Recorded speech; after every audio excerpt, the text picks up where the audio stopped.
क्या हाल है वाले तुम लोग का? इलेक्ट्रोस्टैट हम लोग पढ़ रहे थे। इलेक्ट्रोस्टैट में कहाँ थे ये देख लो।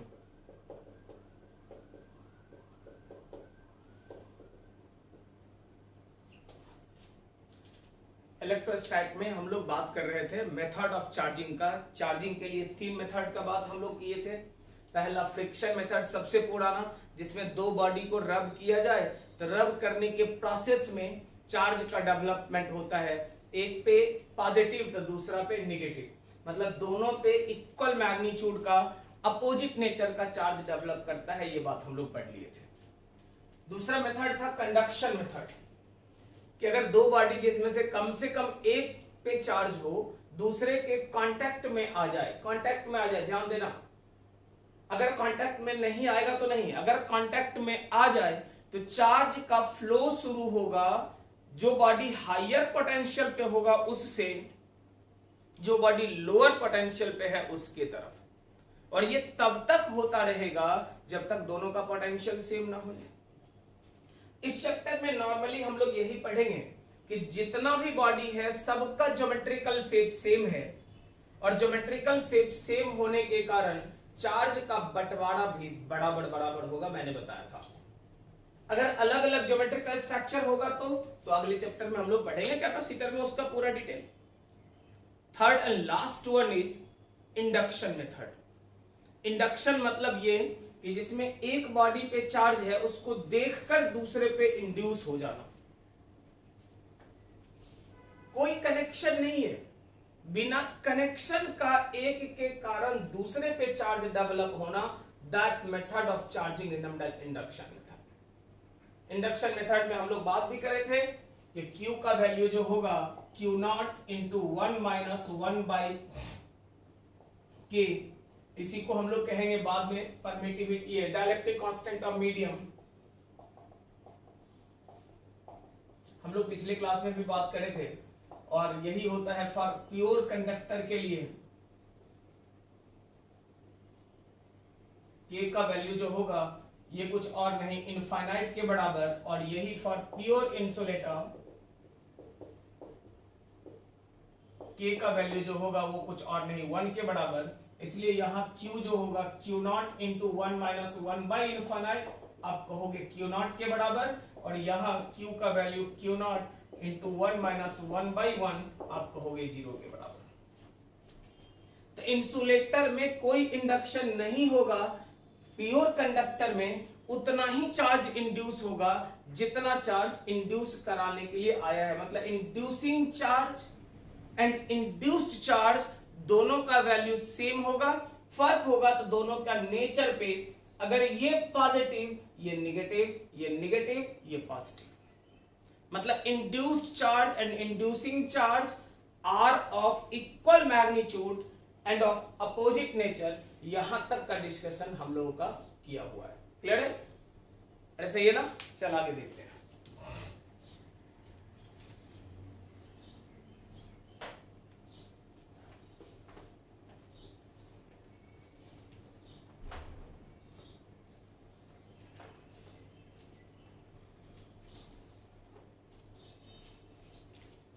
सबसे पहली बात और सबसे इंपॉर्टेंट बात तो यही सुनो पहले कि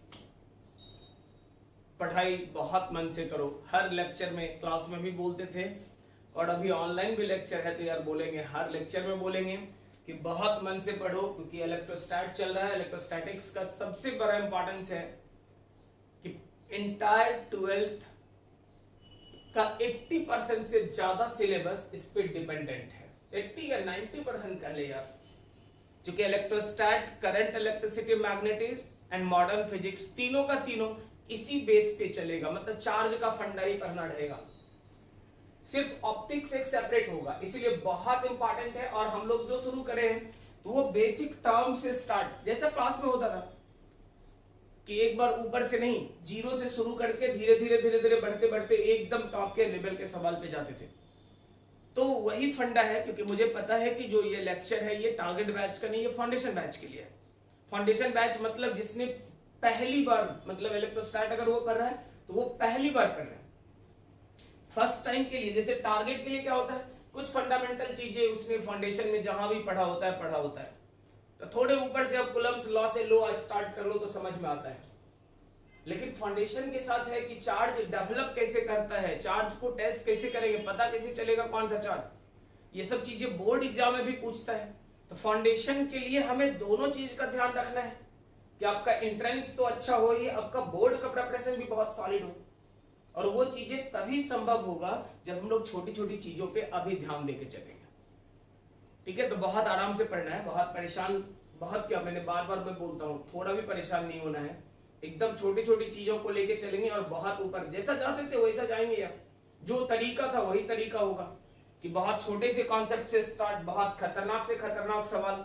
और बहुत सारे बच्चों का कमेंट्स में आ रहा है कि एमटीआर का है, थोड़ा इंतजार करें, एमटीआर भी आ रहा है और एमटीआर भी आपके टॉपिक में भी चलेगा। इनफैक्ट आज ही का इंफॉर्मेशन मिलेगा, टारगेट बैच वालों के लिए अलग से एमटीआर का सीरीज ही लेके आ रहा हूँ।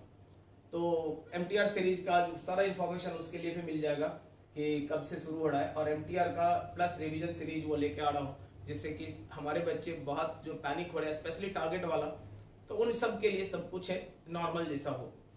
तो जो भी है बिल्कुल परेशान नहीं होना। पर एमटीआर तुम लोग खोज रहे हैं, समझ में नहीं आता एमटीआर का। एमटीआर आएगा इलेक्ट्रोस्टैट में भी, जैसे ही कूलम्स लॉ आज ही एंट्री लेंगे हम लोग, और आज एंट्री लेंगे तो थोड़ा आगे बढ़ेंगे, जो जगह बनेगा जहां अच्छे सवाल बनने लगेंगे वहां अपना एमटीआर काम करना शुरू कर देगा।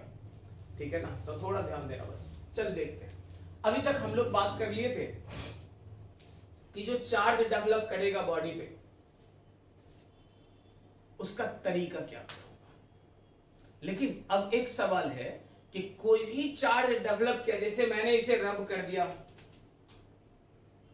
अब मुझे कैसे पता चलेगा भैया इस पे पॉजिटिव है या निगेटिव है, इस पे पॉजिटिव है इस पे निगेटिव है, या इस पे पॉजिटिव इस पे निगेटिव, पता कैसे चलेगा। तो हम लोग सबसे पहला कॉन्सेप्ट पढ़ेंगे,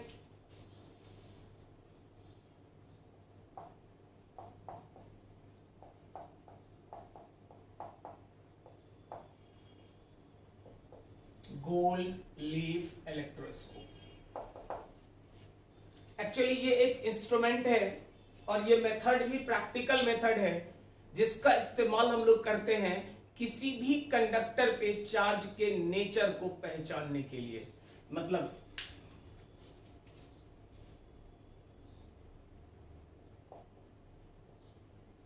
instrument used to decide nature of charge on conductor, या लिख दो ऑन बॉडी।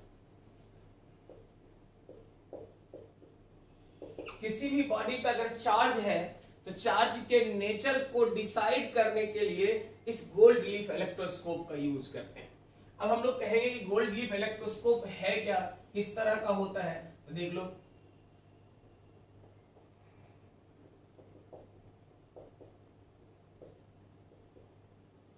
आप कहोगे सबसे पहले कि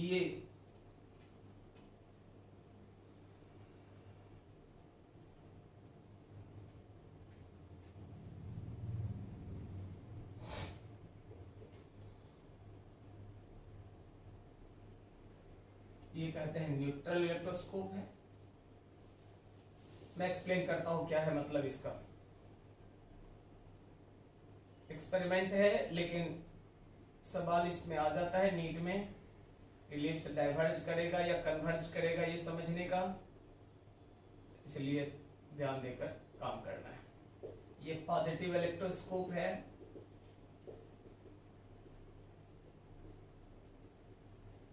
और ये तुम्हारा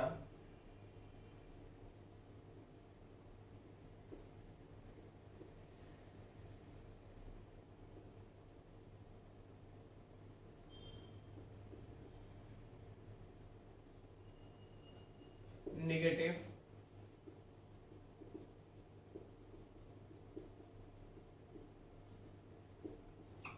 तीन चीजें हैं। न्यूट्रल इलेक्ट्रोस्कोप है, पॉजिटिव है, निगेटिव है। कहोगे पॉजिटिव निगेटिव कैसे, न्यूट्रल तो चलो समझ में आया, फंडा समझो पहले क्या है ये। तो ये जो देख रहे हो ये कुछ और नहीं, ये ग्लास जार है। ग्लास जार क्यों है भाई, इसीलिए कि अंदर के एक्टिविटी को अगर देखना है, कोई कंटेनर मेरे पास है, मान लो लोहा का कंटेनर है, अंदर तुम लिप्स लगा दिया और तुम बाहर बैठा है, तो क्या अंदर का एक्टिविटी देख पाओगे? कुछ महान लोग रहेगा, बोलेगा कि सर ऐसा होना कि उसी जार में चले जाएंगे, अंदर बैठ के देखेंगे। आदमी हो, उस छोटे से जार में जाओगे कैसे यार? इसलिए हम लोग यही कहते हैं कि लिप्स अंदर है, हम लोग बाहर बैठ के देखते हैं, चीजें क्लियर दिखे। इसीलिए ये जो है ये कंटेनर, ये किसी और का नहीं, ग्लास का लेते हैं, ताकि अंदर के एक्टिविटी को हम वॉच कर सके। क्या एक्टिविटी होगा थोड़ी देर में क्लियर होगा। दूसरा हमने बनाया पॉजिटिव नेचर का और तीसरा हमने बनाया निगेटिव। अब कहोगे पॉजिटिव निगेटिव कैसे? ये तो चलो ठीक है कि एक न्यूट्रल है तो कंडक्टर न्यूट्रल लिए होंगे, तो न्यूट्रल लिए होंगे तो न्यूट्रल इलेक्ट्रोस्कोप बना। पॉजिटिव कैसे, निगेटिव कैसे, ये थोड़ी देर बाद हम वो भी तैयार करना आपको सिखाएंगे। क्लियर है? अभी फिलहाल देख लो, ये जो है तुम्हारा यही है लिप्स, इसके पत्ते हैं ये। मैं आपको बोलूं कि वो कुछ इस तरह से फिक्स करा हुआ है, मतलब आप देख सकते हो सीधा लाइन पे, यहां इसके बीच का ये जो एंगल है, दिस एंगल इज थीटा।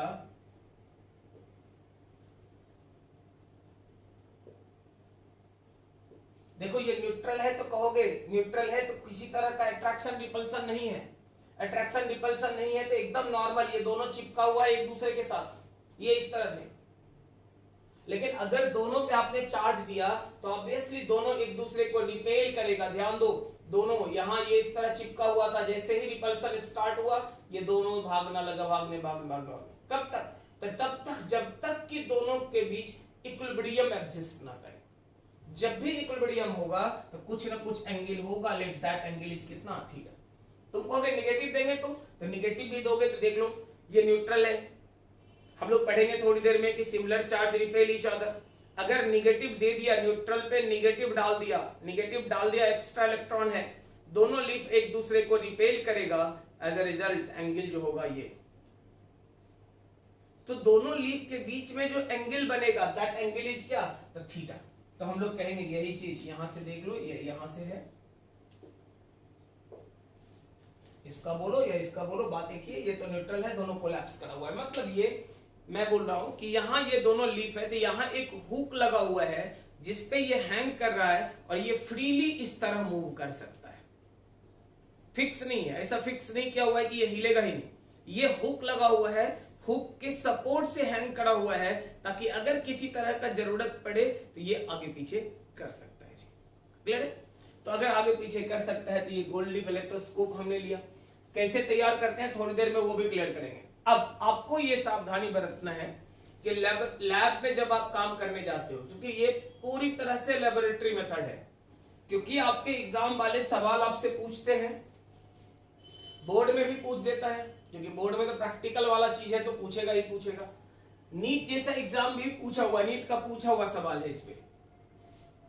तो इसलिए हम लोग ये डिस्कशन करेंगे कि होता क्या है, क्योंकि ये लैब का मेथड है तो हम लोग डराइव करके नहीं दिखा सकते कि भैया ये ग्लास जार देख लो ये इलेक्ट्रोस्कोप हो गया।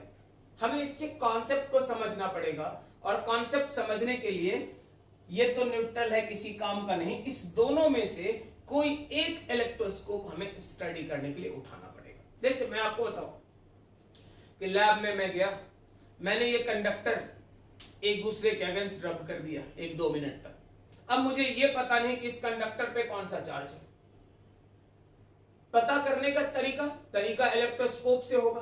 तो मैंने क्या किया कि लैब से उठाया एक इलेक्ट्रोस्कोप, कौन सा आपकी मर्जी कोई भी, क्योंकि रिजल्ट सेम आएगा, हाँ कॉन्सेप्ट सही रहेगा, पता चल जाएगा कि इस कंडक्टर पे कौन सा चार्ज है। तो वही बात कि इस कंडक्टर पे चार्ज के नेचर को टेस्ट करने के लिए दोनों में कोई एक इलेक्ट्रोस्कोप यूज करते हैं। तो हम लोग उठाते हैं कौन सा, जब अपनी मर्जी से लेना है तो पॉजिटिव ले लेते हैं, we use positive electroscope।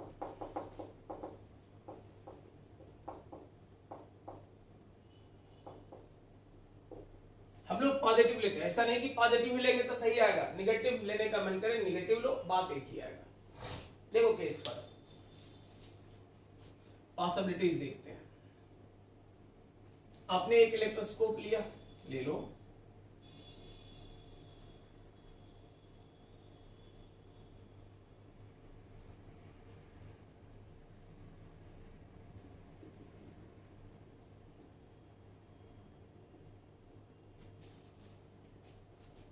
दोनों के बीच का इनिशियल एंगल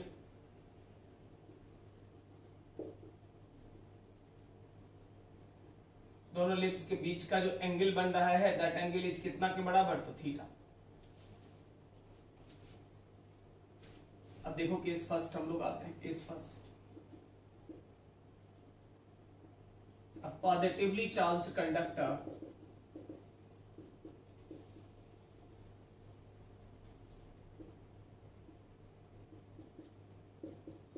placed near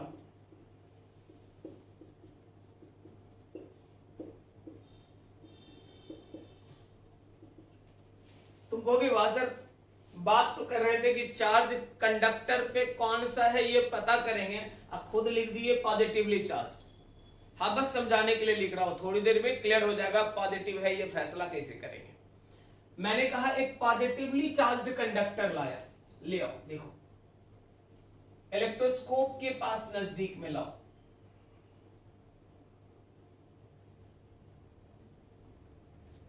ये दोनों लेंस लगा हुआ है इधर, पॉजिटिवली चार्ज्ड है तो पॉजिटिवली चार्ज्ड है।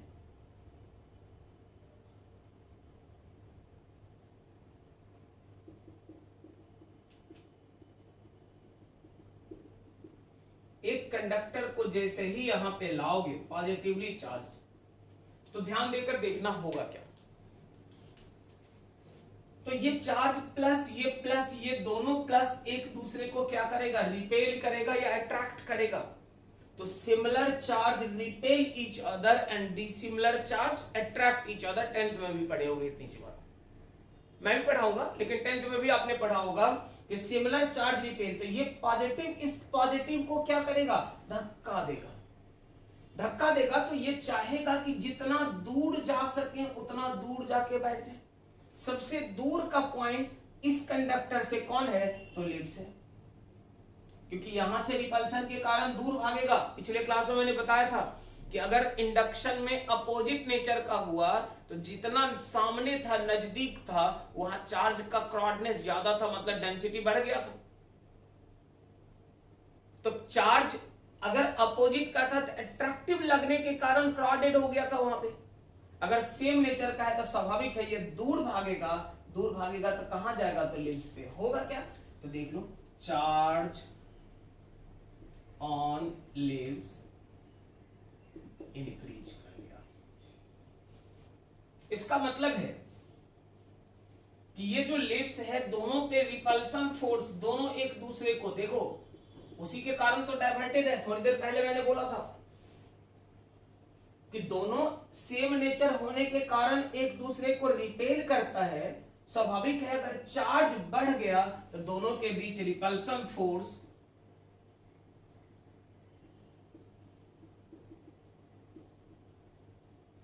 बिटवीन चार्ज बिटवीन लिप्स, इसका मतलब हुआ कि देख लो अगर ये यहां है, ध्यान देकर देखना, इतना पे है, दोनों के बीच 10 न्यूटन फोर्स है, इतना पे है। एग्जांपल मैं बोल रहा हूं 10 न्यूटन होता नहीं है, 10 न्यूटन पे इतना पे है। अगर दोनों के बीच 20 लगने लगे तो स्वाभाविक है कि ये इतना पे नहीं, गैप को बढ़ा लेगा। रिपल्सन फोर्स अगर बढ़ा तो गैप बढ़ेगा। तो मैं बोलूं कि रिपल्सन फोर्स बढ़ाने के प्रोसेस में गैप का वैल्यू इंक्रीज कर जाएगा बैलेंस करने के लिए, इक्विलिब्रियम लेने के लिए। अब जरा सोचो अगर गैप बढ़ा तो क्या हुआ, लिप्स डाइवर्ज कर गया या कन्वर्ज कर गया।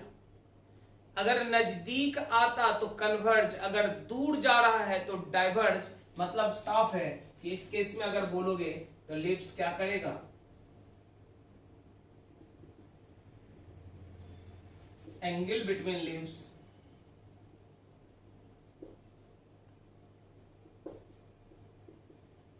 लिप्स के बीच का जो एंगल है, लिप्स डाइवर्ज कर गया, मतलब लिप्स के बीच का जो एंगल है वो हर हाल में क्या हुआ है, बढ़ गया है। क्लियर। चल अगला देखते हैं, सेकंड केस लाते हैं हम।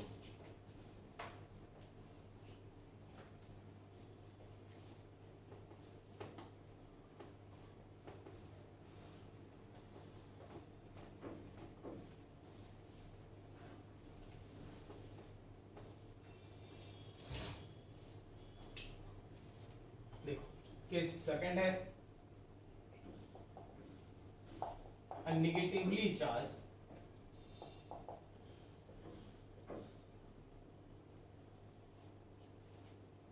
conductor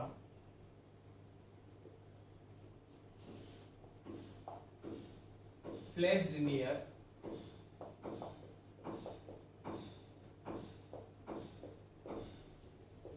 scope.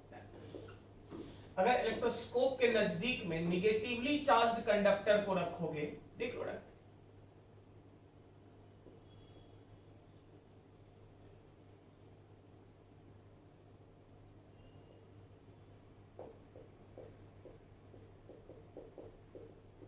कंडक्टर तुम्हारा, ये इलेक्ट्रोस्कोप तुम्हारा पॉजिटिव है, पहले ही लिया हुआ है।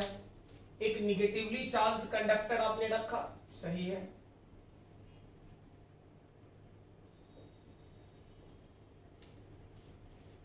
अब देखो, अगर चार्ज निगेटिव है, ये पॉजिटिव है, तो स्वाभाविक है ये निगेटिव वाला क्या करेगा, अट्रैक्ट करेगा या रिपेल करेगा, तो अट्रैक्ट करेगा।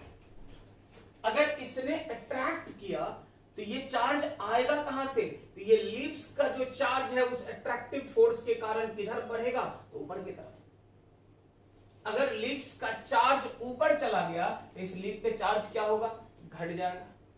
अगर मान लो 20 कूलम था, हर कूलम एक एक बोलता है यूनिट वाइज, बस समझने के लिए।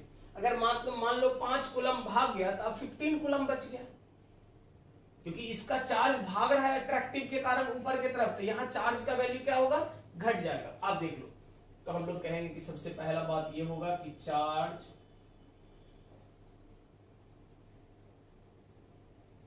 ऑन लिप्स जो होगा घट जाएगा। अगर लिप्स का चार्ज घट गया तो आप क्या कहोगे, repulsion force between lips. Charge घट जाएगा तो रिपल्सन फोर्स घट जाएगा। अगर रिपल्सन फोर्स घट गया तो लिप्स क्या करेगा, कन्वर्ज करेगा। इसका मतलब एंगल बिटवीन लिप्स जो होगा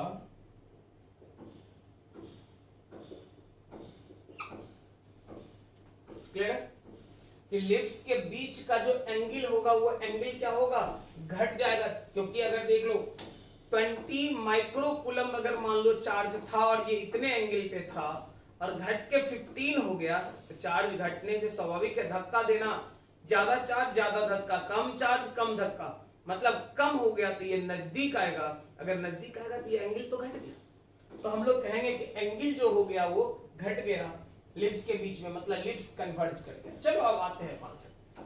तुम कहोगे आप तो कंडक्टर पहले ले लिए, नहीं लिए।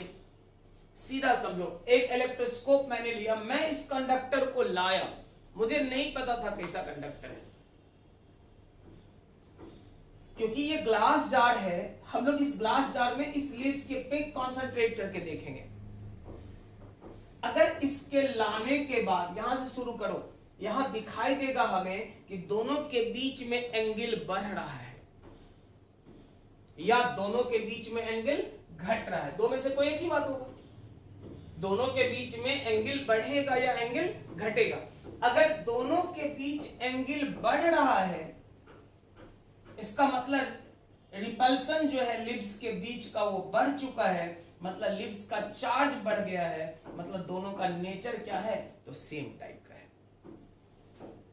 अगर लिप्स के बीच में एंगल बढ़ रहा है, ये ज्यादा एंगुलर सेपरेशन हो रहा है, तो तय मानो कि जो कंडक्टर लाए हो उस पे चार्ज वैसा ही है जैसा इलेक्ट्रोस्कोप पे। अगर इलेक्ट्रोस्कोप पॉजिटिव, ये भी पॉजिटिव, अगर ये निगेटिव, ये भी निगेटिव। अब देखो, ये नहीं पता था लेकिन एंगल से, मतलब समझने के लिए लिखते हैं, ऊपर से समझते हैं, किधर से फाइनल, क्योंकि लेबोरेटरी मेथड है, फाइनल रिजल्ट से हम लोग ऊपर की तरफ चलेंगे कि अगर एंगल बढ़ रहा है, अगर एंगल बढ़ रहा है तो चार्ज का नेचर जो कंडक्टर पे होगा और चार्ज जो इलेक्ट्रोस्कोप पे होगा वो दोनों हर हाल में एक ही तरह का होगा। अगर एंगल घट रहा है तो चार्ज जो इलेक्ट्रोस्कोप पे होगा और चार्ज जो कंडक्टर पे होगा वो हर हाल में एक दूसरे का अपोजिट नेचर का होगा। क्लियर? तो हम लोग लिख दें, देख लो, if lips diverge then nature of charge on electroscope and on conductor same.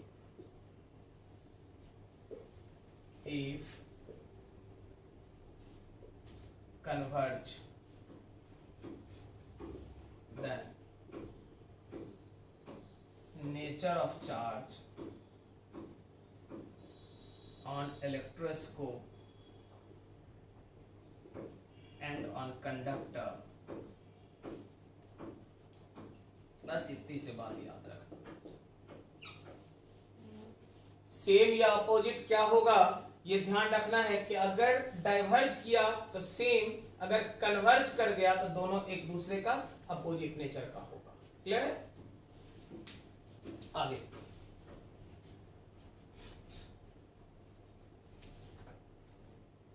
फटाफट फटाफट छाप लो, जल्दी छाप लो पहले इसको। तो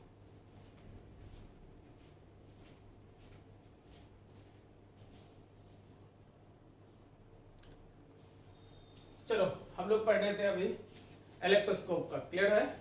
इलेक्ट्रोस्कोप में हम लोगों ने बात कर लिया कि अगर लिप्स डाइवर्ज करेगा, लिप्स डाइवर्ज करेगा तो कंडक्टर पर वैसा ही चार्ज होगा जिस नेचर का इलेक्ट्रोस्कोप आप यूज कर रहे हो। मतलब electroscope positive, conductor positive, electroscope negative, conductor negative. अगर लिप्स कन्वर्ज कर गया, कन्वर्ज कर गया, नजदीक आ गया एक दूसरे के, तो कंडक्टर का चार्ज इलेक्ट्रोस्कोप के चार्ज के नेचर का अपोजिट होगा। Electroscope positive, conductor negative, electroscope negative, conductor positive. Clear है? यहां तक कोई दिक्कत वाली बात तो नहीं। अब कुछ बच्चों के दिमाग में एक आएगा बात की ये तो कहे कि अगर डाइवर्ज कर गया, कन्वर्ज कर गया, एक कंडक्टर हम लाया, कुछ नहीं हुआ। अरे बालक, जो कुछ नहीं हुआ इसका मतलब तुम जिस कंडक्टर को लेके आया था उस पर कोई चार्ज ही नहीं था। अगर पॉजिटिव होता या निगेटिव होता तो अट्रैक्शन या रिपल्सन करता। हम न्यूट्रल को ला रहे थे, न्यूट्रल पे कोई चार्ज नहीं है, इंसुलेटिंग बॉडी है वो। कंडक्टर रहता तो तब भी कंडक्टर के केस में क्या होता था, चार्ज इंड्यूस होता, लेकिन बहुत कम होता है, कोई मतलब नहीं रह जाता उसका।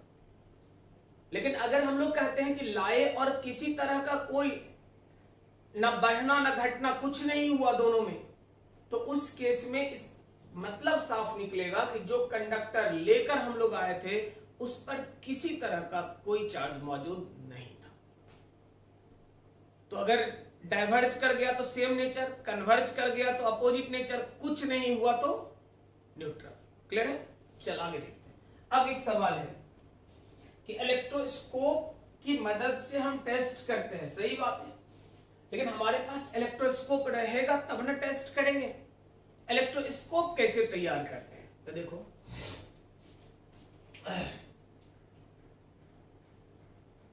चार्जिंग ऑफ इलेक्ट्रोस्कोप, इलेक्ट्रोस्कोप को चार्ज करना। सबसे पहले हम लोग लेते हैं एक इलेक्ट्रोस्कोप, देख लो एयर फील्ड है, कैसे पता चला वो भी पता चल जाएगा तुरंत। देख लो पॉजिटिव है या नेगेटिव कोई मतलब नहीं इसका, एयर फील्ड इलेक्ट्रोस्कोप है।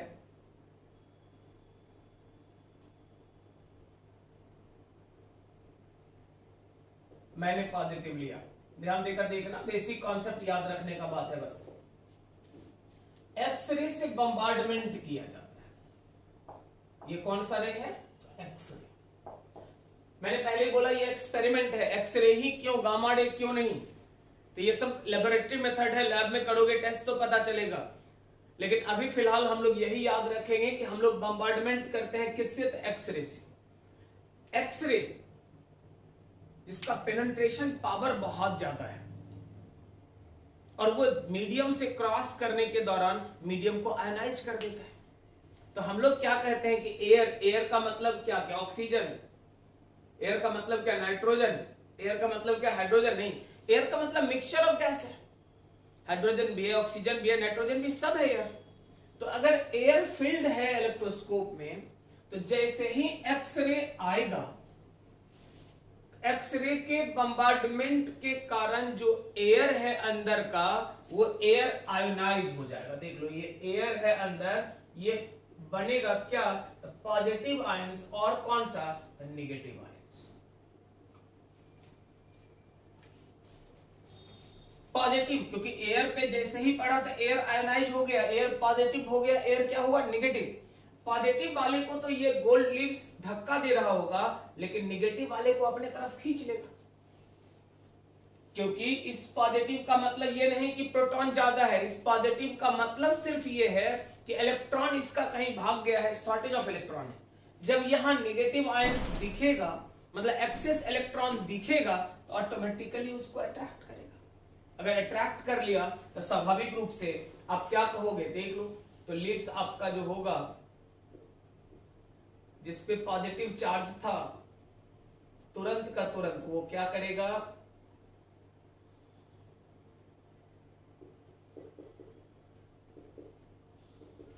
पॉजिटिव था मतलब निगेटिव उसको चाहिए था और निगेटिव मिल गया, निगेटिव मिल गया मतलब न्यूट्रल हो गया। इसका मतलब लीव्स जो हो गया,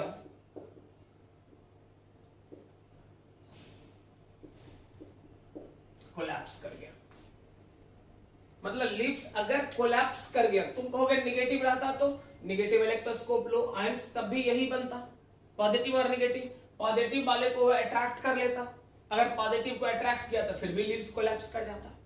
तो अगर एक्सरे बम्बार्डमेंट के बाद, ध्यान देकर सुनना, एक्सरे बम्बार्डमेंट के बाद लीव्स कोलैप्स कर जाए, तो आप यही कहोगे कि जो इलेक्ट्रोस्कोप है वो कुछ और नहीं, एयर फिल्ड इलेक्ट्रोस्कोप है।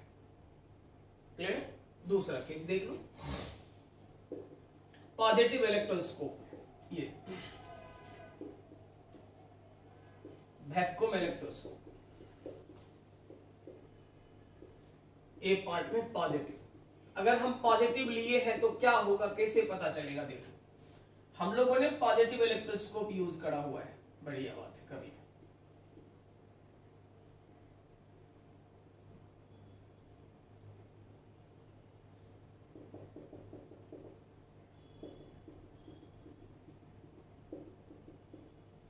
अब एयर नहीं है, ये वैक्यूम है, खाली है, और इस पे आप एक्सरे से बम्बार्डमेंट कर रहे हो, कर दो। मॉडर्न फिजिक्स में चलकर हम लोग पढ़ेंगे कि अगर किसी मेटल सरफेस पे इंसिडेंट लाइट रे आएगा, तो उस केस में इलेक्ट्रॉन का इमिशन होगा। अब किस में होगा, अल्कली मेटल में क्या होगा, बाकी में क्या होगा, सब कुछ वहां पे पढ़ेंगे कि कब अल्ट्रावायलेट रे चाहिए, कब नॉर्मल लाइट रे करवा देगा, तो ये सारा कुछ फोटो इलेक्ट्रिक इफेक्ट में पढ़ेंगे। फिलहाल सिर्फ ये समझना है कि अगर इंसिडेंट बीम आएगा तो इलेक्ट्रॉन का इमिशन होता है, इसी इफेक्ट का नाम है फोटो इलेक्ट्रिक इफेक्ट। देखो, जैसे ही ये एक्सरे आया, तो एक्सरे के आने के कारण इसका कुछ इलेक्ट्रॉन यहां टकराने की वजह से कुछ इलेक्ट्रॉन और निकलकर भाग गया। पहले से जितना था वो तो था, लेकिन जैसे ही एक्सरे आया तो एक्सरे आने के कारण इलेक्ट्रॉन भाग गया। अगर और इलेक्ट्रॉन भाग गया, जैसे मैं बोलता हूं पहले से 20-20 इलेक्ट्रॉन का शॉर्टेज है, 20-20 इलेक्ट्रॉन शॉर्ट कर रहा है पहले से ऑलरेडी, और आप कह रहे हो कि एक्सरे बम्बार्डमेंट में 5 इलेक्ट्रॉन निकाल दिए, तो अगर 5 इलेक्ट्रॉन निकल गया तो अब 25-25 हो गया। इसका मतलब दोनों लीव्स पे चार्ज बढ़ गया। अब चार्ज बढ़ गया तो लीव्स क्या करेगा, रिपेल ज्यादा करेगा, मतलब लीव्स देख लो डाइवर्ज कर जाएगा। अगर 20 पे इतना था, 20-20 माइक्रोकूलम, लेकिन अगर कह रहे हो 20-20 इलेक्ट्रॉन पे इतना था, लेकिन अगर 25 इलेक्ट्रॉन शॉर्टेज हुआ तो स्वाभाविक है ये गैप होगा। इसका मतलब लीव्स क्या करेगा, डाइवर्ज या कन्वर्ज, तो डाइवर्ज। क्यों गैप बढ़ेगा, क्योंकि चार्ज ऑन लीव्स बढ़ेगा, रिपल्सन फोर्स बढ़ेगा, लीव्स डाइवर्ज करेगा। चलो देख लो, एक्सरे बम्बार्डमेंट के बाद चार्ज ड्यू टू पी, क्यों होगा? तो due to P E E, photoelectric emission, charge on leaves increase करेगा, इसका मतलब रिपल्सन फोर्स बढ़ेगा, इसका मतलब लिप्स जो होगा डाइवर्ज करेगा। अब देखो, अगर एक्सरे बम्बार्डमेंट के बाद लिप्स डाइवर्ज कर गया, अब गारंटी देकर बोलोगे कि इलेक्ट्रोस्कोप कौन सा था आपका? पॉजिटिव नेचर का।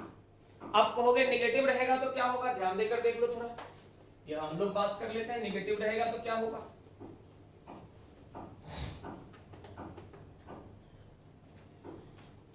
अगर नेगेटिव रहता, इसके जगह पॉजिटिव के जगह अगर नेगेटिव इलेक्ट्रोस्कोप लेकर आप काम करते तो क्या होता, वो भी ध्यान देकर देखने का बात है। हम लोग बोलते हैं ये हमारा इलेक्ट्रोस्कोप है,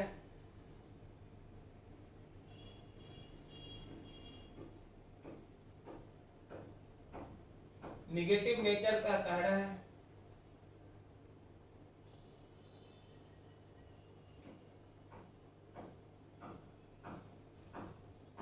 दोनों लिप्स पे है। अब देख लो, जैसे ही एक्सरे का बम्बार्डमेंट करोगे,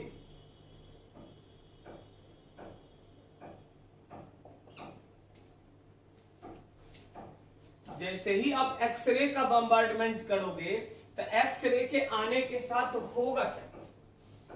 ध्यान देकर देखो, तो फोटो इलेक्ट्रिक इमिशन होगा। फोटो इलेक्ट्रिक इमिशन होगा मतलब इसका इलेक्ट्रॉन उड़कर निकल जाएगा। अगर इसका इलेक्ट्रॉन यहां से निकल गया,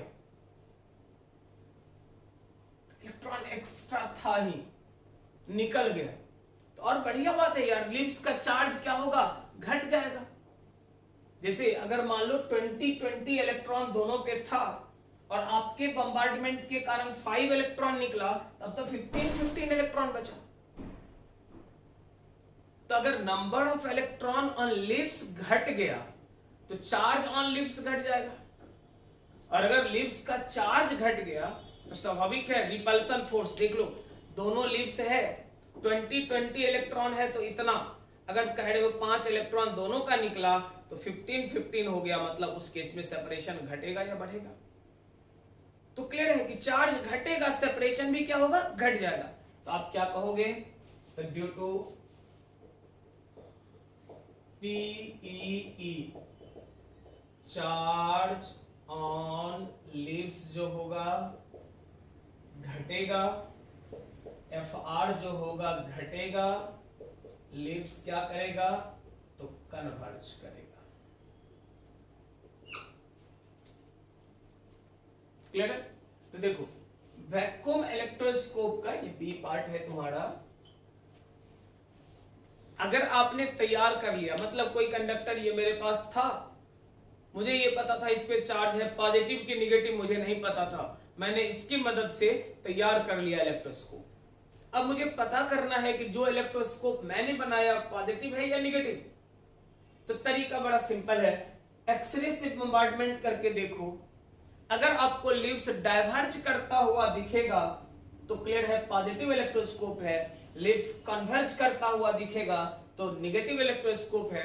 अगर लिप्स कोलैप्स कर गया, इसका मतलब है कि अभी उस इलेक्ट्रोस्कोप के अंदर एयर भरा हुआ है, अभी सही काम करवाने के लिए वैक्यूम करने का जरूरत है। क्लियर है?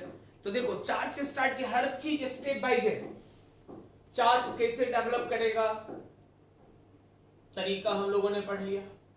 अब अगर तरीका पढ़ लिए तो उसको टेस्ट कैसे करेंगे, तो टेस्ट करने का लेबोरेटरी मेथड देख लिए, गोल्डलीव इलेक्ट्रोस्कोप। अब इलेक्ट्रोस्कोप कैसे बनाएंगे वो तरीका हम लोग देख लिए, इलेक्ट्रोस्कोप कैसे तैयार होगा। यहां तक तो चीजें क्लियर है? अरे सही है, चल आ जाओ आगे।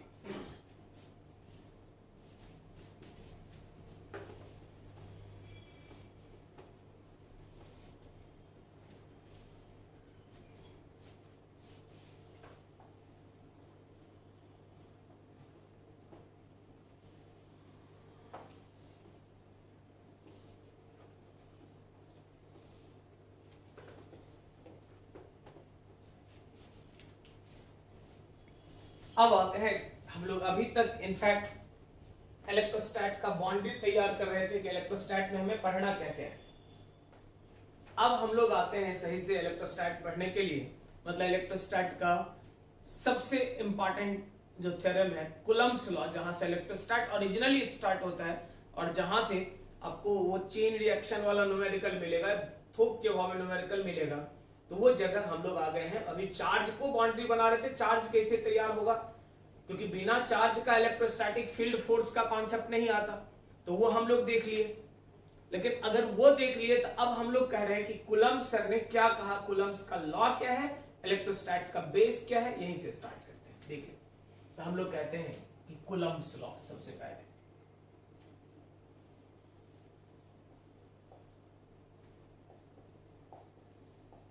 Coulomb's law.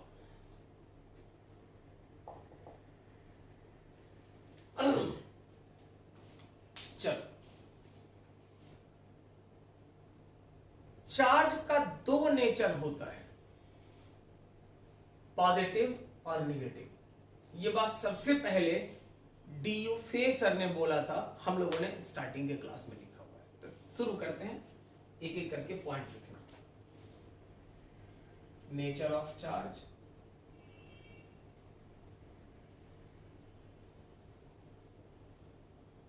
Decided by Du. Fay. Charge का जो नेचर है वो कुछ और नहीं, डी.यू. फे सर डिसाइड किए कि पॉजिटिव है, नेगेटिव है। आगे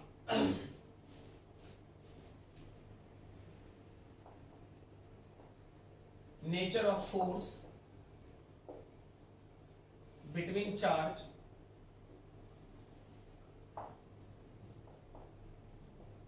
explained by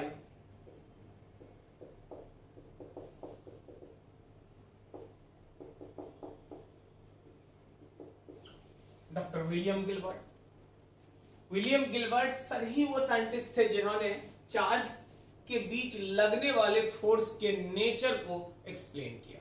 क्या कहा उन्होंने, तो उन्होंने कहा सबसे पहला पॉइंट कि similar charge repel each other, और दूसरा बोला dissimilar charge attract each other.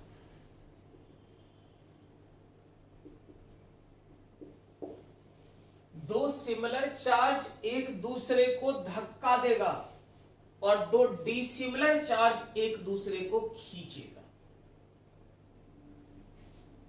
दो सिमिलर चार्ज एक दूसरे को धक्का देगा और दो डिसिमिलर चार्ज एक दूसरे को खींचेगा। विलियम गिलबर्ट सर ने यही बात बोला। उन्होंने ये भी कहा आगे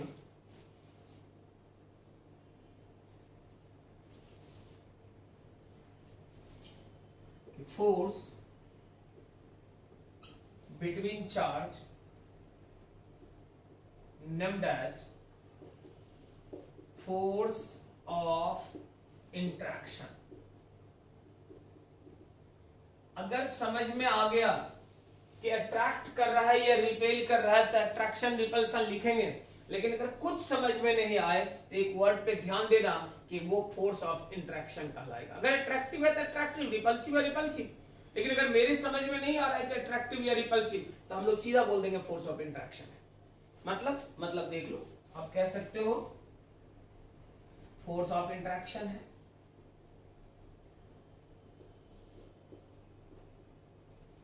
ये अट्रैक्टिव होगा, attraction for dissimilar charge,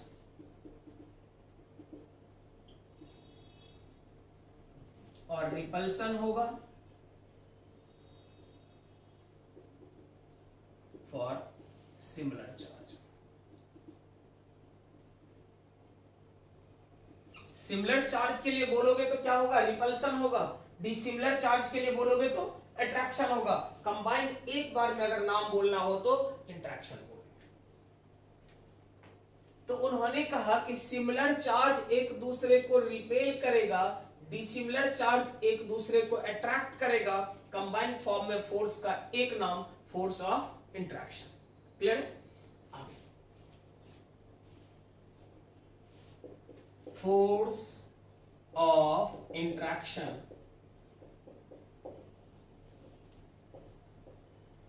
always acting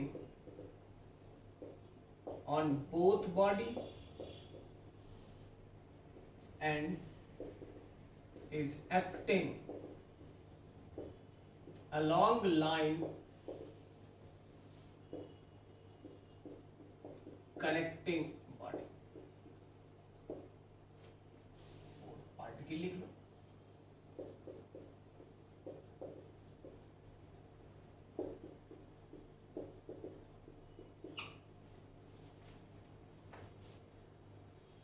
interaction force दोनों पार्टिकल पे लगता है, एक पे नहीं लगता है, ध्यान देना, दोनों पार्टिकल पे एक्टिंग ऑन बोथ पार्टिकल।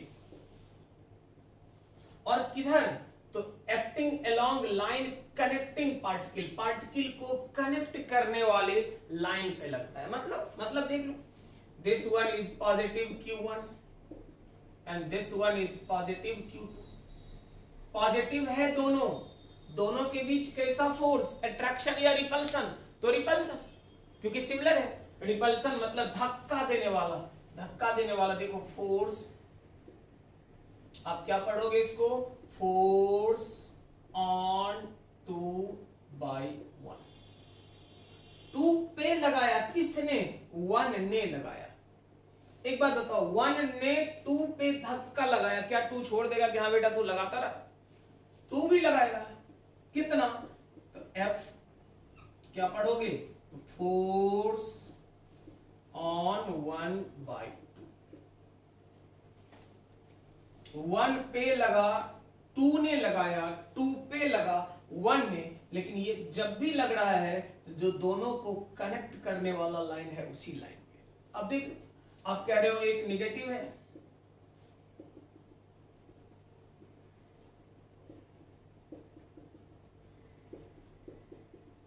मतलब तो F21 का समझ रहे हो, फोर्स ऑन 2/1, फोर्स ऑन 1/2, क्योंकि ये भी निगेटिव है, ये भी निगेटिव है। दोनों का नेचर अगर निगेटिव है तो दोनों एक दूसरे को खींचेगा नहीं, क्या करेगा? धक्का देगा। अगर आप कह रहे हो कि दिस वन इज पॉजिटिव, बढ़िया, दिस वन इज नेगेटिव, ध्यान देकर देख, एक प्लस एक माइनस, अब क्या करेगा? तो कनेक्टिंग लाइन पे 1 को 2 खींचेगा, फोर्स ऑन 1/2, और 2 को 1 खींचेगा, फोर्स ऑन 2/2। ये अगर कहोगे तो ये किस तरह का फोर्स है? तो ये है रिपल्सिव। ये किस तरह का? तो ये अट्रैक्टिव।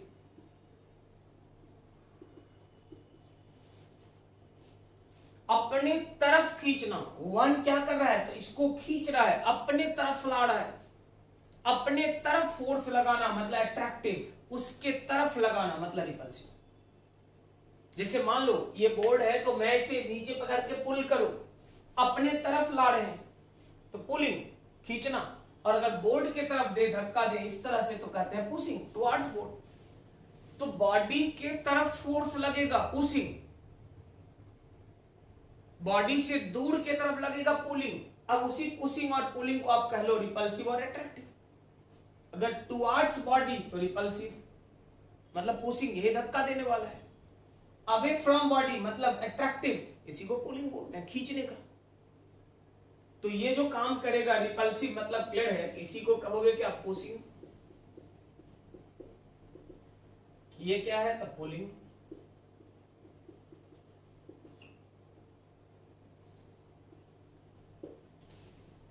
तो सिमिलर चार्ज एक दूसरे को अट्रैक्ट करेगा, रिपेल करेगा, डिसिमिलर चार्ज एक दूसरे को अट्रैक्ट करेगा।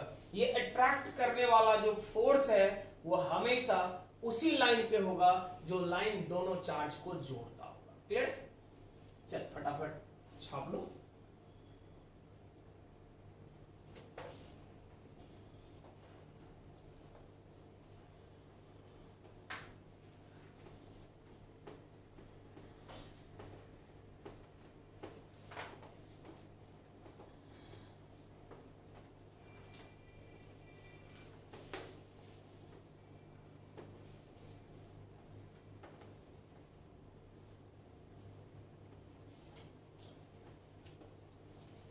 चल आगे देखते हैं।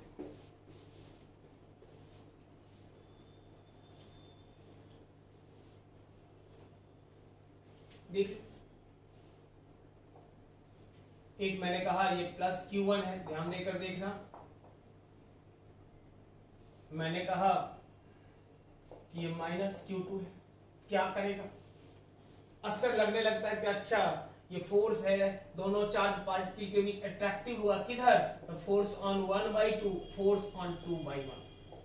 तो मैं बोलूं हमेशा ध्यान रखना कि ये भी गलत है और ये भी गलत है। मैंने कभी नहीं बोला कि फोर्स हॉरिजॉन्टल लगेगा या फोर्स वर्टिकल लगेगा। मैंने कहा कनेक्ट करने वाला लाइन पे लगेगा। सही क्या होगा इसका?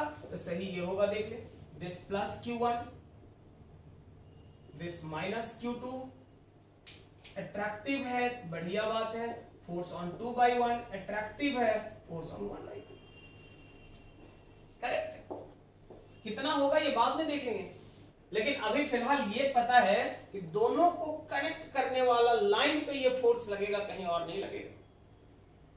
क्लियर है? अगला देख लो। आप कहते हो ये प्लस Q1,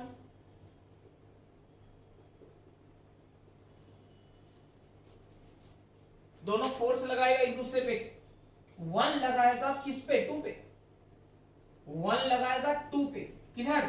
तो फोर्स ऑन 2/1। 2 लगाएगा 1 पे, फोर्स ऑन 1/2। लेकिन ये हर हाल में जो कनेक्ट करने वाला लाइन है उसी लाइन पे लगेगा, किसी और लाइन पे नहीं लगेगा। तो दोनों पार्टिकल के बीच लगने वाला फोर्स हमेशा उसी लाइन पे लगता है जो लाइन दोनों पार्टिकल को कनेक्ट करता है। क्लियर? चल आगे बढ़ते हैं।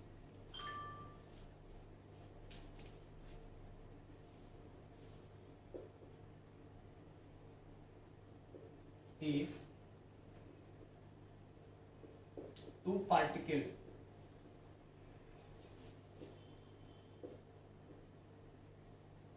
are placed a small r meter apart, then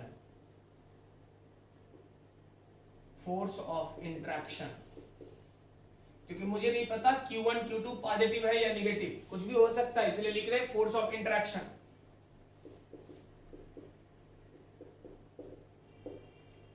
पहला में कूलम्ब्स लॉ के हिसाब से directly proportional to product of magnitude of charge.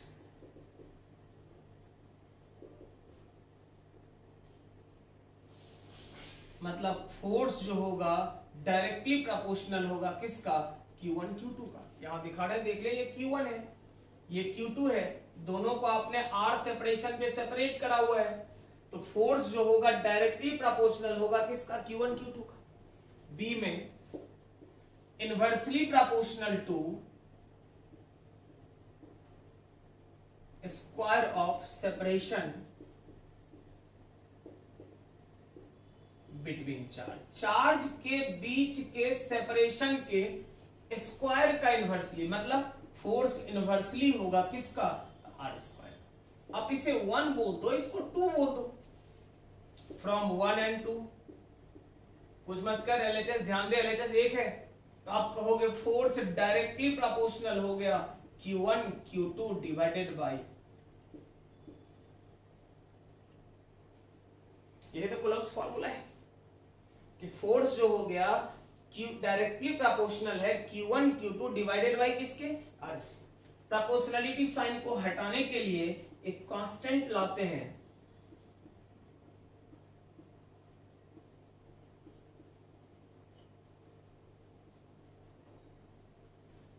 Proportionality constant.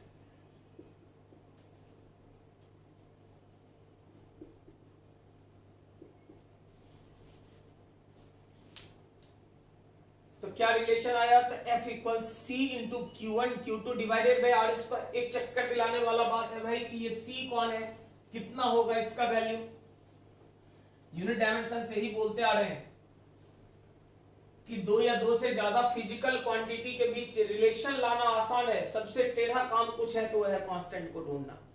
तो देखो, और कांस्टेंट आता कहां से है, मैंने बताया है कि एक्सपेरिमेंट से। देखो, एक्सपेरिमेंटली देखा गया C का वैल्यू जो होगा वो 1/4 पाई एप्सिलॉन के बराबर। इसको क्या पढ़ते हैं, तो एप्सिलॉन।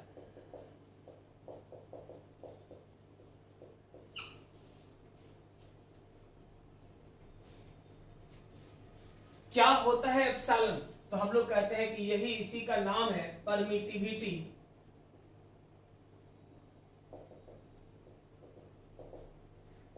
Of medium.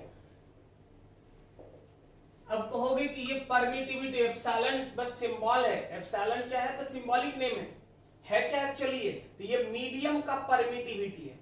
अब तुम बोलोगे सर ये मीडियम का परमिटिविटी क्या है, तो ये है प्रॉपर्टी ऑफ मीडियम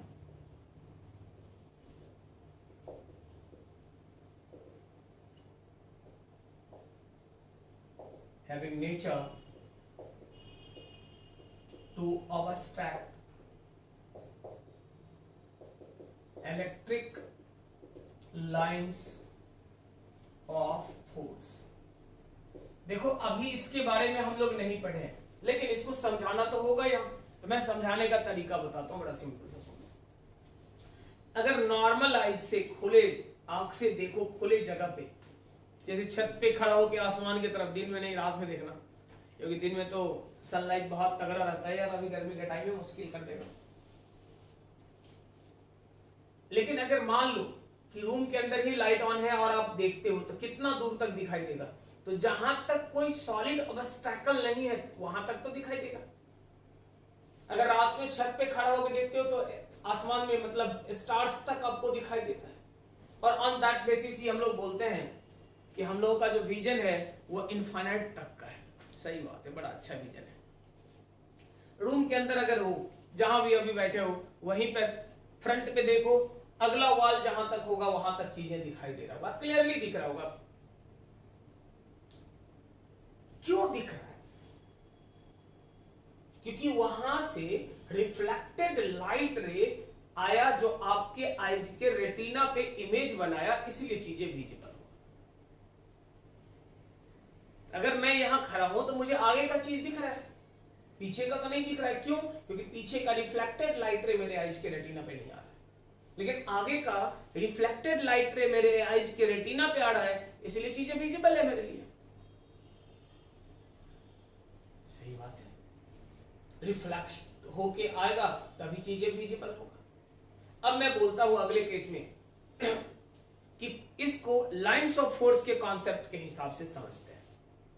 एग्जाम्पल के तौर पर, ऐसा नहीं कि लाइट रे का 50 लाइन 60 लाइन 100 लाइन होता है। मैं एक एग्जाम्पल बोलता हूं समझने के लिए, कि मान लेते हैं कि उस वाल से 100 लाइंस ऑफ फोर्स, मतलब 100 लाइट रे आया मेरे रेटिना पे पहुंचा। एग्जाम्पल है ये, 100 लाइन लाइट का नहीं होता, इनफाइनाइट लाइंस निकलता है। तो हम लोग कहेंगे समझने के लिए एग्जाम्पल बोल रहे हैं, क्योंकि लाइट के थ्रू आप इस कॉन्सेप्ट को आसानी से समझ लोगे, इसलिए मैं लाइट का एग्जाम्पल उठा रहा हूं। वहां से 100 लाइन लाइट का निकला, मेरे रेटिना पे आया, चीजें वॉल पूरा क्लियरली विजिबल है। सेकंड एक्सपेरिमेंट, अपने कॉपी का एक पेज फाड़ो, लिखा हुआ मत फाड़ लेना, और अपने आइज के सामने रखो। अब आइज के सामने अगर रख लिया जाए, क्या तब भी सामने का चीजें विजिबल होगा? नहीं। क्या अब वहां से लाइट रिफ्लेक्ट होके नहीं आ रहा है? आ रहा है। हमें दिखाई क्यों नहीं दे रहा है? क्योंकि ये जो पेपर सीट आपने रख दिया बीच में, इसने वहां से आने वाला लाइट रे को रोक दिया। कितना को? तो 100 आ रहा था, 100 के 100 को रोक दिया, इसलिए हमारे लिए विजिबल नहीं है। तीसरा टाइम, थर्ड टाइम एक्सपेरिमेंट करो। कुछ नहीं करो, उसी पेपर सीट को एक तेल में डुबा दो, और तेल में डुबाने के बाद निकाल लो। अब आप अपने आइज के सामने रखो। अब क्या होगा? क्या पहले इतना क्लियरली विजिबल होगा वॉल? करके देखना, नहीं होगा। क्या एकदम इनविजिबल होगा? नहीं होगा। क्या होगा? धुंधला धुंधला सा दिखेगा यार, पार्शियली विजिबल होगा। मतलब मतलब अगर वहां से 100 लाइन्स निकला था, कितना निकला था 100, तो अब 100 लाइन तो पहुंचा इस पेपर शीट तक, लेकिन इसने 100 के 100 को नहीं रोका, मान लो 80 को रोक दिया, 20 को जाने दिया, तो 20 के कारण जितना विजिबिलिटी होना चाहिए था वो दिख गया। मान लो 40 को रोक दिया, 60 को जाने दिया, तो 60 के कारण जितना विजिबल होना चाहिए उतना विजिबल दिखा। तो मीडियम का यही प्रॉपर्टी जिसके कारण वो लाइट रे को रोक दिया, अगर ये बात इलेक्ट्रोस्टैट में हो इलेक्ट्रिक लाइंस के साथ, तो हम उसी प्रॉपर्टी का नाम कुछ और नहीं क्या कहते हैं, तो परमिटिविटी ऑफ मीडियम। इसी प्रॉपर्टी को अगर लाइट में कहते हैं तो हम लोग बोलते हैं रिफ्रैक्टिव इंडेक्स ऑफ मीडियम। वहां म्यू बोलते हैं, यहां पे क्या बोलेंगे तो एप्सिलॉन बोलते हैं। क्लियर है? तो मीडियम का ऐसा प्रॉपर्टी जिसका काम है इंसिडेंट लाइट रे को रोक देना in case of light, similarly electric lines of force को रोक देना इन केस ऑफ इलेक्ट्रोस्टैट, उसी का नाम हम लोग कुछ और नहीं क्या बोलते हैं, परमिटिविटी। क्लियर है? चलो अब देखते हैं आगे टाइप्स ऑफ परमिटिविटी कितना होगा भाई।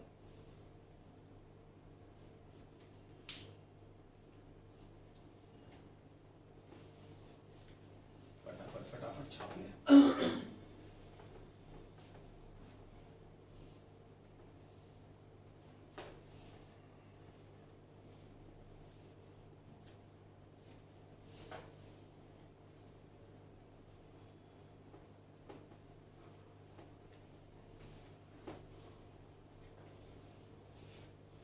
अब एक टर्म आया तुम्हारे सामने परमिटिविटी।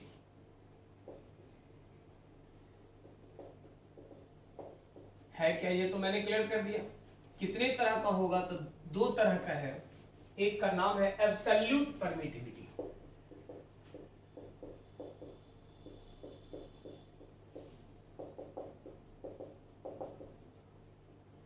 और दूसरे का नाम है रिलेटिव परमिटिविटी।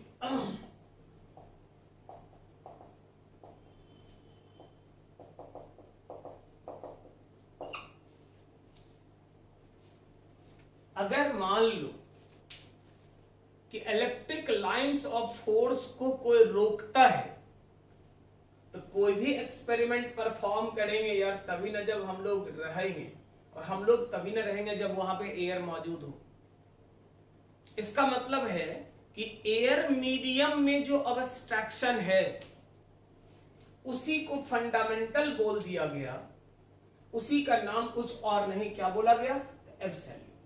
मतलब देख लो परमिटिविटी ऑफ एयर और वैक्यूम। एयर या वैक्यूम का जो परमिटिविटी होगा उसी का नाम कुछ और नहीं क्या कहा गया, एब्सोल्यूट। अब देखो सिंबॉलिक रिप्रेजेंटेशन अगर कहोगे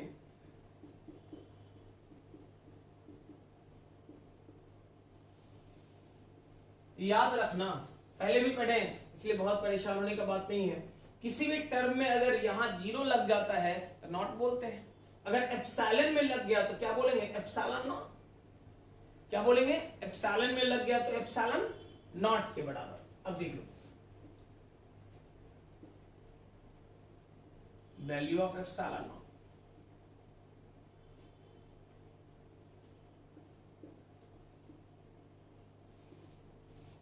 अगर एसआई मीडियम में चलोगे, एसआई सिस्टम में, मीडियम नहीं एसआई सिस्टम में, तो इसका वैल्यू जो होता है 8.85 इंटू 10 टू द पावर -12 कितना होता है, न्यूटन मीटर, ये कूलम स्क्वायर पर newton metre square. 8.85 into 10 to the power -12 coulomb square पर न्यूटन मीटर स्क्वायर। अब देखो अगर 1 kg फंडामेंटल है तो 5 kg को नहीं बोलना पड़ता है कि 1 किलो का 5 गुना, वेल अंडरस्टूड हो जाता है, क्योंकि 1 kg फंडामेंटल है 5 गुना हो गया, 1 मीटर फंडामेंटल है 5 मीटर को नहीं बोलना पड़ता 1 मीटर का 5 गुना। लेकिन अगर सोचो कि 20 मीटर फंडामेंटल होता तो आप 100 को क्या बोलते 5, लेकिन ये कहना पड़ता कि 20 मीटर फंडामेंटल है, मतलब 5 यूनिट अगर बोलते तो 5 यूनिट को 20 से मल्टीप्लाई करना पड़ता, क्योंकि हर यूनिट आपका 20 मीटर का है तो 100 मीटर आता। सिमिलरली अगर एयर का 1 रहता तो दिक्कत नहीं था, लेकिन 1 ना होकर इतना है, अगर इतना है तो स्वाभाविक रूप से सोचने का जरूरत है कि हम एयर के रेस्पेक्ट में कितना टाइम्स ज्यादा कोई मीडियम हमें रोक रहा है, इलेक्ट्रिक लाइंस को रोक रहा है, उसी का नाम बोलेंगे बाद में, खैर बाद में देखेंगे। अगर कहोगे ESU में कह लो, इलेक्ट्रोस्टैटिक यूनिट में, या CGS यूनिट में कह लो। अगर CGS में कहोगे तो कुछ और नहीं, एप्सिलॉन नॉट का वैल्यू जो होगा 1/4 के बराबर। इसका मतलब हो गया कि यहां से अगर बात करो तो SI मीडियम में C का value 1/4 epsilon naught, epsilon naught का वैल्यू पुट करोगे 4 का तो 4 है, इसका वैल्यू कहोगे 22 डिवाइडेड बाई 7, इसका वैल्यू तो अभी अभी हम लोग लिखे हैं देख लो, तो सारा वैल्यू पुट करने के बाद जो रिजल्ट आएगा 9 × 10⁹ के बराबर। और इसी का अब हम एक नया नाम देने जा रहे हैं, और यही नाम क्या होगा तो 1/4 एप्सिलॉन नॉट, इसी को बोलेंगे के, इसी को बोलेंगे कप्पा कांस्टेंट। कौन सा कांस्टेंट? Kappa constant. याद रखना, कप्पा कांस्टेंट है यार, कप्पा कांस्टेंट है ये। तो ये कप्पा कांस्टेंट कितना होगा तो 9 × 10⁹ के बराबर, वैल्यू 1/4 एप्सिलॉन नॉट के बराबर। अगर यही बात CGS में जाकर करोगे तो CGS में करोगे तो C का वैल्यू कितना होगा तो 1/4 एप्सिलॉन नॉट, 1/4 इंटू 1/4 आप कहोगे, मतलब कह सकते हैं कि इन एयर में SI सिस्टम के लिए इसका मतलब आप कह सकते हो कि 1/4 एप्सिलॉन नॉट और दैट इक्वल्स 9 × 10⁹, और इसलिए नया फॉर्मूला जो हो गया वो हो गया CQ1Q2/R²। आप अपनी मर्जी से लिख सकते हो KQ1Q2/R²। मैं तो ये भी बोलूंगा 9 × 10⁹ into Q1Q2 divided by R²। K का वैल्यू हमेशा याद रखना कितना के बराबर 9 × 10⁹। ये कप्पा कांस्टेंट है, फिक्स है वैल्यू इसका। क्लियर? चलो अगर कहोगे कि इन CGS में बात करो,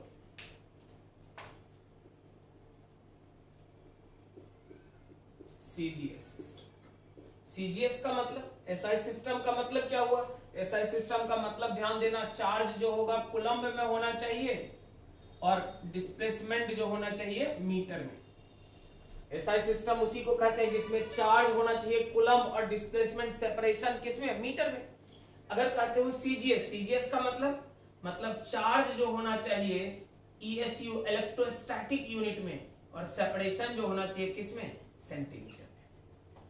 इसका मतलब इस केस में आप बात करो तो आप कह रहे हो C का वैल्यू 1/4, C का वैल्यू 1, मतलब बड़ा साफ है कि फोर्स जो होगा CQ1Q2/R², F का वैल्यू कहोगे 1Q1Q2/R², F equals Q1Q2 divided by R²।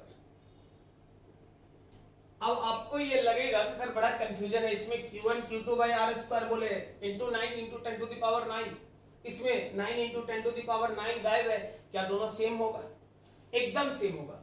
फर्क अगर किसी बात में है तो ये समझने में ये यहां न्यूटन है, और यहां अगर बात करोगे तो ये किसी और में नहीं, किसमें? डाइन में। जब आप CGS यूनिट बात कर रहे हो तो CGS यूनिट ऑफ फोर्स क्या होगा तो डाइन होगा, SI यूनिट बात कर रहे हो तो क्या होगा? न्यूटन होगा, बात खत्म है। तो अगर ESU में चार्ज दिया हुआ हो, सेपरेशन सेंटीमीटर में दिया हुआ हो, ये वाला फॉर्मूला यूज करना। अगर चार्ज कूलम्ब में और सेपरेशन मीटर में दिया हुआ हो, ये वाला फॉर्मूला यूज करना। क्लियर है? आगे बढ़ लो, फटाफट पहले छाप ले, छपाई कर जल्दी। चल आगे बेटा।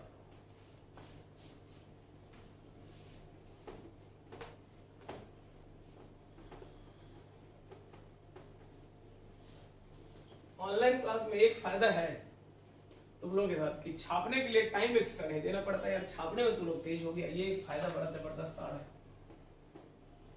बाकी तो नुकसान बहुत सारा है, क्योंकि नुकसान तुम लोग भी समझ रहे हो, लेकिन अभी कोई ऑप्शन भी हम लोग के पास नहीं है, तो हम लोग ऑनलाइन में ले रहे हैं।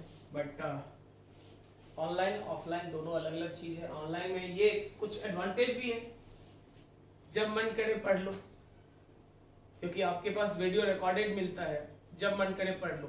लेकिन यही तो एक दिक्कत है, मन ही तो नहीं करता है कभी पढ़ने का यार।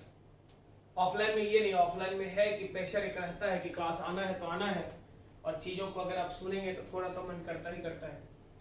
तो एडवांटेज डिसएडवांटेज है, बट कोई बात नहीं, अभी तो जो ऑप्शन है उसी पे लेके चलना है। रिलेटिव परमिटिविटी किसको बोलेंगे? रिलेटिव परमिटिविटी क्या है देख लो। रेशियो ऑफ, सिंबॉलिक रिप्रेजेंटेशन है epsilon R, ratio of permittivity of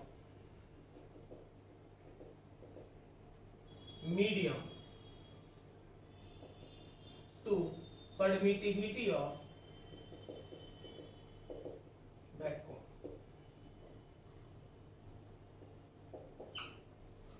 मतलब एप्सिलॉन आर अगर कहोगे तो permittivity of medium divided by permittivity of vacuum. आप कह सकते हैं कि दिस डिवाइडेड बाय। अब याद रखना इसका ना तो कोई यूनिट होगा,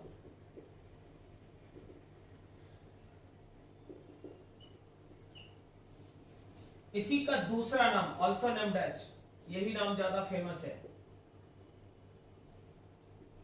डाई इलेक्ट्रिक कांस्टेंट।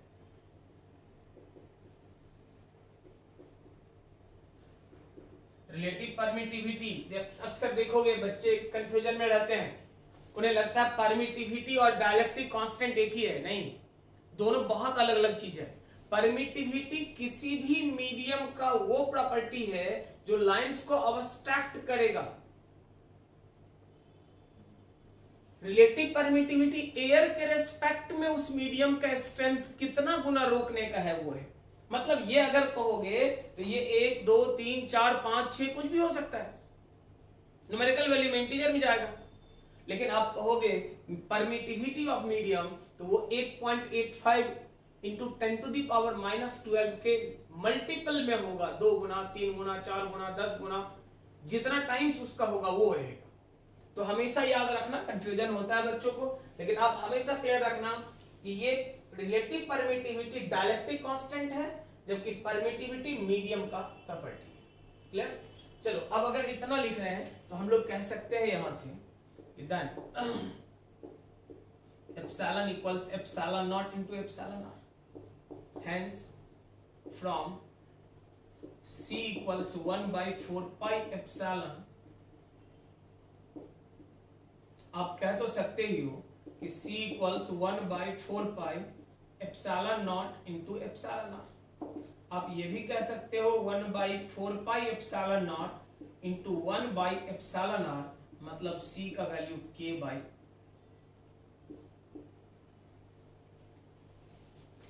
अब आप देख लो अगर ऐसा हुआ तो आप क्या कह सकते हो, इधर फ्रॉम जो फॉर्मूला कूलम्ब्स लॉ का था C Q1 Q2 divided by R square, आप कह सकते हो K by epsilon R Q1 Q2 divided by.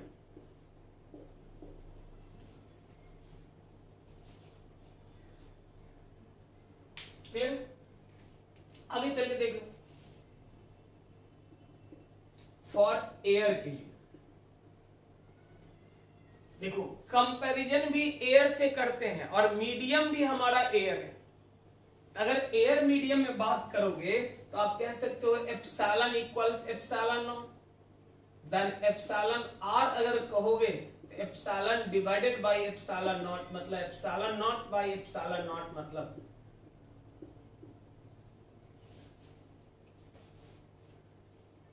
अगर वाटर के लिए बात करोगे तो एक्सपेरिमेंटल रिजल्ट है कि वाटर का डायलेक्ट्रिक कांस्टेंट 80 होता है, मतलब एयर के रेस्पेक्ट में 80 गुना ज्यादा अब्स्ट्रैक्ट करने का कैपेसिटी होता है। यही कारण है कि कैपेसिटर चैप्टर में मैं आपको पढ़ाऊंगा कि सेल चार्जिंग के लिए बैटरी जो घर में इन्वर्टर का यूज करते हैं उसमें वाटर डाला जाता है। वाटर डालने का फायदा क्या कि कैपेसिटी ऑफ कैपेसिटर को वो 80 गुना बढ़ा देगा, मतलब चार्ज 80 टाइम ज्यादा स्टोर करेगा। तो जो भी होगा तब का तब देखेंगे, फिलहाल यही कहेंगे कि रिलेटिव परमिटिविटी कितना है तो 1 के बराबर, मतलब एयर के रेस्पेक्ट में जितना टाइम्स करेगा उसी का नाम रिलेटिव परमिटिविटी है। क्लियर? अब देख लो, क्योंकि एयर मीडियम था इसलिए 1 हो गया। आगे हम लोग बात करें तो कह सकते हैं, फटाफट छाप लो देखिए।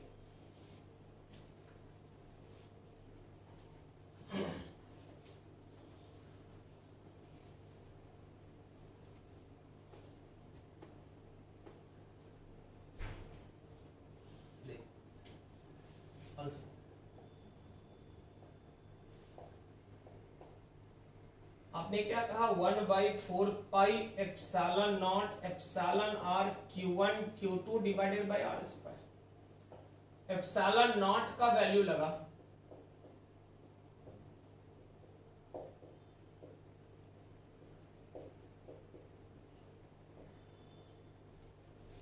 देखो 1/4 पाई और एप्सिलॉन आर, इस सब का कोई यूनिट नहीं है क्योंकि ये दो सेम फिजिकल क्वांटिटी का रेशियो है, यूनिट डायमेंशन में पढ़े थे।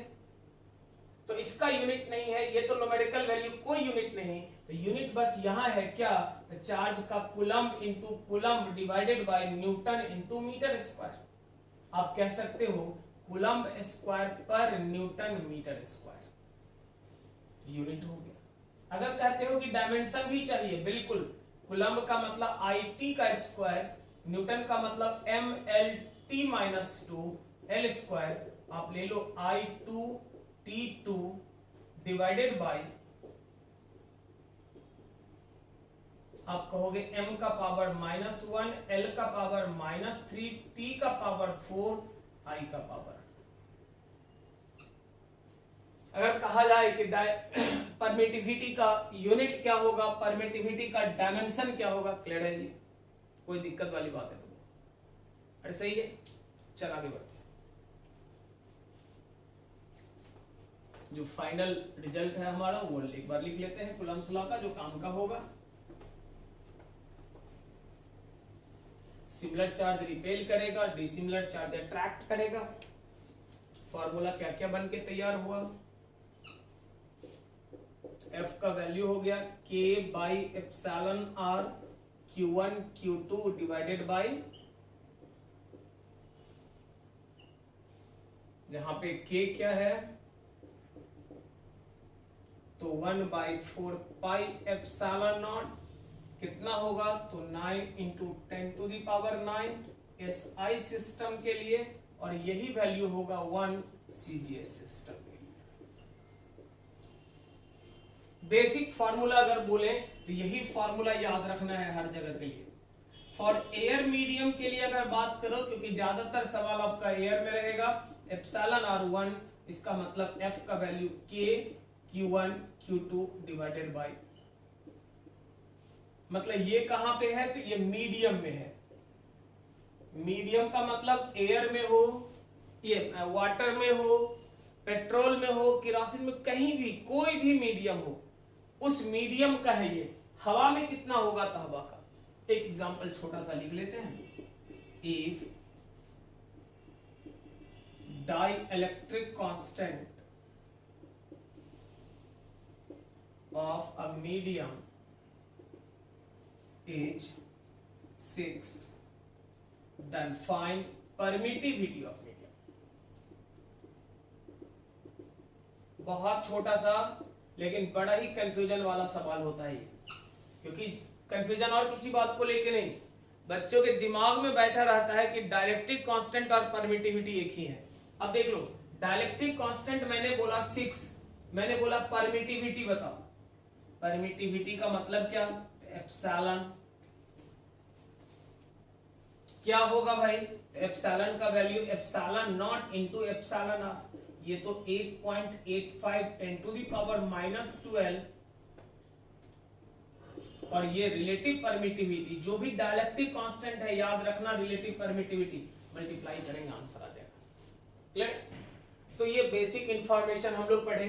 अगले लेक्चर में हम लोग बात करेंगे, यहां से आगे शुरू करेंगे कि ये चार्ज के नेचर पे डिपेंड करेगा या नहीं, किस तरह का फोर्स लगाएगा, कितना लगाएगा, ग्रेविटेशनल फोर्स, इसका रिलेशन क्या है, एंड देन फिर इसका पूरा प्रॉब्लम का टाइप, मतलब पॉसिबिलिटीज क्या है, जिसको हम लोग बोलते आए हैं एप्लीकेशन।